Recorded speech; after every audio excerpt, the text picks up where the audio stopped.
To my YouTube channel world literature.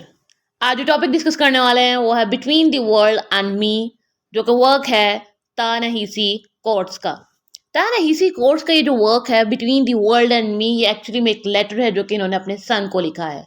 अपनी childhood life से लेकर अपनी ओल्ड एज तक जो भी इनका एक्सपीरियंस था एक अमेरिकन सोसाइटी में एज अ ब्लैक मैन, जो है वो इनका जो एक्सपीरियंस था उसको इन्होंने शेयर किया है।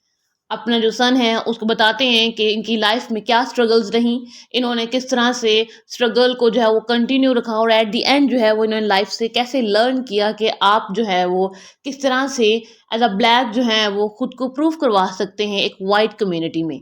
और वाइट्स ब्लैक्स को इल मैनर्ड अनएजुकेटेड कंसीडर करते हैं, या फिर उनको जो है वो बारबेरियस का जो टाइटल है वो दिया जाता है ब्लैक्स को। इन सब चीज़ों के बारे में जो है वो एडवाइस किया है अपने सन को। अपने लेक्चर को स्टार्ट करते हैं। बहुत ही इंटरेस्टिंग वे में इसको लिखा गया है। फर्स्ट ऑफ ऑल अपने राइटर को डिस्कस करते हैं। राइटर की बर्थ हुई थी सितंबर 30, 1975 में। अमेरिकन ऑथर हैं, जर्नलिस्ट हैं एंड एक्टिविस्ट हैं। इनको जो है वो रीडरशिप की जो अचीवमेंट है उस टाइम पे मिली जब ये नेशनल करेस्पॉन्डेंट थे दी एटलांटिक में। वहाँ पे इन्होंने कल्चरल, सोशल, पॉलिटिकल इश्यूज और पर्टिकुलरली जो अफ्रीकन अमेरिकन और वाइट सुप्रीमेसी के बारे में जो है वो इन इश्यूज़ को मोस्टली इन्होंने डिस्कस किया।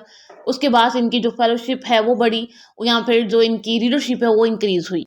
बिटवीन द वर्ल्ड एंड मी 2015 में पब्लिश हुआ था। एक नॉन फिक्शन बुक है जिसको अमेरिकन ऑथर ता-नहीसी कोट्स ने जो है वो लिखा था, और इसको पब्लिश जो है वो स्पेगल ग्रो ने जो है वो करवाया था। इसमें जो है वो एक्चुअली में लेटर लिखा गया है अपने सन को, जो कि इनका सन है टीनेज में। इस टाइम पे जो कोर्स की खुद की एज है वो 40 ईयर्स है, लेकिन इनके जो सन की एज है वो है 15 ईयर्स। अब 15 ईयर्स की सन को जो है वो अपनी लाइफ की जो स्टोरी है उसको बताते हैं, अपनी फीलिंग्स को, सिंबलिज्म को, रियलिटीज को, इन सब चीज़ों को जो है वो बताते हैं। यूनाइटेड स्टेट्स में एज अ ब्लैक जो है वो रह रहे थे उस टाइम पे, कौन सी हार्डशिप्स, क्या फीलिंग्स थी एज अ यंग मैन या फिर एज अ किड, जो भी उनकी फीलिंग्स थी उन सब को जो है वो इस लेटर में अपने सन को जो है उन्होंने बताया है। कोट्स ने अमेरिकन हिस्ट्री को कंबाइन किया है और अपने सन को एक्सप्लेन किया है कि किस तरह से racist violence that has been woven into American culture, कि अमेरिकन कल्चर में जो है वो रेसिज्म कितना डीप रूटेड है, किस तरह से ब्लैक्स को जो है वो उनको कंसीडर किया जाता था, या फिर जो ब्लैक्स को है वो ट्रीट किया जाता था। ब्लैक्स को जो है वो इल मैनर्ड, अनएजुकेटेड, बारबेरियस, या फिर उनको कहा जाता था कि हम इनको एजुकेशन सिखाना चाहते हैं ब्लैक्स को। वाइट्स जो है वो खुद को जो है वो सुपीरियर मानते थे, इनको इन्फीरियर कंसीडर करते थे ब्लैक्स को। और एक अमेरिकन सोसाइटी में जो है वो किस तरह से एज अ ब्लैक जो है आप सर्वाइव कर सकते हैं, उन सभी एक्सपीरियंसेस को इन्होंने शेयर किया है। स्टोरी का ओवरव्यू ले लेते हैं। फर्स्ट ऑफ ऑल कोट्स जो हैं वो अपनी लाइफ की जर्नी को शेयर करते हैं, अपनी ऑटोबायोग्राफिकल जो इनकी जर्नी है उसको, from youth to old age. इनकी अब एज है वो 40 ईयर्स हो चुकी है। बाल्टीमोर में जो है इनकी लाइफ कहती थी जब ये यंग थे, देन जो है इनके बिलीव्स उस टाइम पे क्या थे, और कौन से इंस्टीट्यूशंस थे, स्कूल से, लोकल पुलिस थी, इवन स्ट्रीट थी, डिसिप्लिन, इवन के जो जो चीज़ें थी उस टाइम पे जो ब्लैक्स के लिए उस टाइम पे थ्रेट थी, या फिर ब्लैक्स को उनसे हार्म था, उन सभी चीज़ों को इन्होंने डिस्कस किया है अपने इस लेटर में। कि हर वो चीज़ जो कि ब्लैक को डिस एम्बॉडी करती थी, ब्लैक से उसकी आइडेंटिटी जो है ना वो ले लेती थी, उन सभी एक्सप्लॉयटेशन के रिसोर्सेज को जो है वो इन्होंने मेंशन किया है। इन दी वर्ल्ड एंड मी एक लेटर है जिसको 3 पार्ट्स में जो है वो डिवाइड किया गया है। कोट्स जो है वो डायरेक्टली अपने सन समोरी से जो है वो इसमें कॉन्वर्सेशन करते हैं इस लेटर में, मीन्स के राइटिंग के थ्रू अपने सन से जो है ये बात करते हैं और उसको जो है वो अपनी लाइफ की पूरी जर्नी जो है वो सुनाते हैं। लेटर का फर्स्ट पार्ट इस तरह से स्टार्ट होता है कि एक होस्ट है न्यूज़ चैनल की और वो इंटरव्यू ले रही है कोट्स का। अब कोट्स जो है वो क्वेश्चन करती है कि what it means to lose his body, कि अपनी बॉडी को लूज करने से क्या मीनिंग आप रखते हैं। तो ये आंसर करते हैं, कहते हैं कि उन्होंने जो भी नॉलेज अपनी लाइफ में गेन किया है या फिर उनकी लाइफ के जो भी एक्सपीरियंसेस रहे हैं, उसके बाद कोट्स जो है वो उसको आंसर करते हैं। कोट्स जो है वो अपनी लाइफ को डिस्क्राइब करते हैं, एक्सप्लेन करते हैं अपनी लाइफ के इवेंट्स के, और अपनी जो जर्नी है वो बताते हैं किस तरह से गीटोस में ये रह रहे थे वेस्ट बाल्टीमोर में। देन बताते हैं कि इनके दरमियान, एक ब्लैक वर्ल्ड के दरमियान और जो सब अर्बन वाइट वर्ल्ड थी इनके चाइल्डहुड में, इन दोनों का जो डिफरेंस था उस टाइम पे वो कितना ज़्यादा था, और इन दोनों के दरमियान जो कल्चरल डिफरेंस था वो डीप रूटेड था। ब्लैक्स जो हैं वो इनको एक लिमिट्स में रखा जाता था। वाइट्स जो हैं वो ब्लैक से हमेशा जो है वो एक लिमिट में रहते थे, उनसे डिस्टेंस जो है वो रखते थे। और किस तरह से ब्लैक्स और वाइट्स के दो जो कॉन्सेप्ट्स हैं, इसकी वजह से आइडेंटिटी क्राइसिस होते हैं, कल्चरल क्राइसिस होते हैं, और उसकी वजह से जो है वो सोसाइटी में किस तरह से सेपरेशन क्रिएट हो जाती है। मीन्स के डिफरेंट ग्रुप्स जो हैं वो बर्थ ले लेते हैं। कोट्स फर्दर अपने लाइफ की जर्नी को बताते हैं कि इनके फादर के पास जो बुक्स थी अफ्रीकाना के नाम से, उन सब की इन्होंने रीडिंग स्टार्ट की। वहाँ से इनका जो बिलीफ सिस्टम है वो डेवलप हुआ।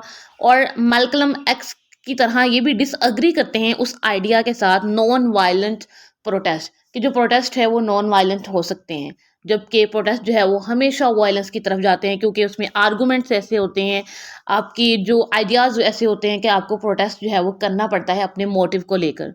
कोट्स देन बताते हैं कि इन्होंने हार्वर्ड जो यूनिवर्सिटी है उसको अटेंड किया। देन अपने बिलीव्स के बारे में बताते हैं, उस टाइम पे बहुत ज़्यादा चेंजेस हुए इनके बिलीव्स में। देन इन्होंने स्टडीज़ की, रीडिंग की, हर चीज़ को क्वेश्चन करते थे। देन जो है उससे इनकी लर्निंग का प्रोसेस जो है वो बहुत ही ज़्यादा था, है ना। किंग्स इन एग्जाइल जो है वो कंसीडर करना स्टार्ट कर देते हैं। जैसे कि अगर हम लोग अफ्रीका की बात करें तो ब्लैक्स जो हैं वहाँ के किंग्स थे, या फिर किंग्स हैं। लेकिन जब उनको कॉलोनाइज्ड किया गया, या फिर जब उनसे लेबर वर्क लिया गया, तो उनको जो है वो क्या बनाया गया, स्लेव। तो उनको स्लेव बनाकर जो है वो उनसे हार्ड लेबर लिया जाता था। इसी वजह से उनको जो है वो किंग्स इन एग्जाइल जो है कोर्स ने यहाँ पर मेंशन किया है। ये हमारी स्टोरी का कुछ ओवरव्यू था, लेकिन हम इसकी डिटेल समरी को एंड स्टेप बाय स्टेप जो समरी है उसको अपने नेक्स्ट लेक्चर में डिस्कस करेंगे। अब जो है वो हम इस स्टोरी के मेजर थीम्स को डिस्कस कर लेते हैं, क्योंकि कोर्स ने अपनी लाइफ की जर्नी को शेयर किया है। उन्होंने शेयर किया है कि एज अ ब्लैक जो है उनको अमेरिकन सोसाइटी में कौन कौन सी हार्डशिप्स को फेस करना पड़ा, किस तरह से उनकी आइडेंटिटी मेंटेन रही, उन्होंने जो है वो कंटिन्यूसली जो है वो स्ट्रगल किस तरह से वो करते रहे, और एट द एंड जो है वो किस तरह से उन्होंने अपनी आइडेंटिटी को अचीव किया। इन सभी चीज़ों को उन्होंने अपने सन के साथ शेयर किया है इस लेटर में। और अपने सन को एंड पे एडवाइस भी करते हैं कि अपनी लाइफ में जो है वो स्ट्रगल जो है उसको हमेशा कंटिन्यू रखना चाहिए। आप चाहे अपने करियर के लिए स्ट्रगल कर रहे हैं, चाहे अपनी आइडेंटिटी के लिए स्ट्रगल करें, चाहे अपने कल्चर के लिए स्ट्रगल करें, चाहे अपनी कंट्री के लिए स्ट्रगल करें, हमेशा जो स्ट्रगल है वो एक ना एक दिन जो है वो सक्सेसफुल ज़रूर होती है। तो इसमें major theme first of all है the façade of the American dream. American dream हमने लिटरेचर के बहुत सारे वर्क्स में ये जो लाइन है इसको पढ़ी है।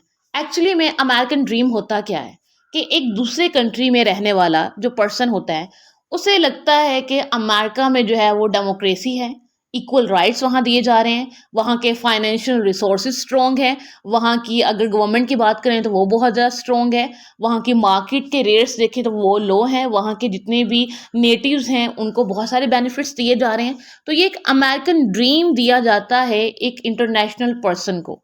मीन्स कि अब एक नेटिव पर्सन नहीं है, हम जो है वो किसी दूसरे कंट्री में बैठे जो हैं वो एक अमेरिका के बारे में कुछ ड्रीम्स अपने माइंड्स में बना लेते हैं। ये वही ड्रीम है। जब हम अमेरिका में जाते हैं हमें वहाँ जाकर पता चलता है कि वहाँ पे रेसिज्म कितना ज़्यादा है, किस तरह से ब्लैक्स को ट्रीट किया जाता है, किस तरह से नॉन नेटिव्स को वहाँ पे ट्रीट किया जाता है, एंड किस तरह से एक्सप्लॉयटेशन की जाती है और जो हार्ड लेबर है वो लिया जाता है। तो यहाँ से फर्स्ट ऑफ ऑल तो इस स्टोरी से हमें the façade of the American dream का पता चलता है। देन है the destruction of the black body, कि जो ब्लैक बॉडी है उसकी डिस्ट्रक्शन होना।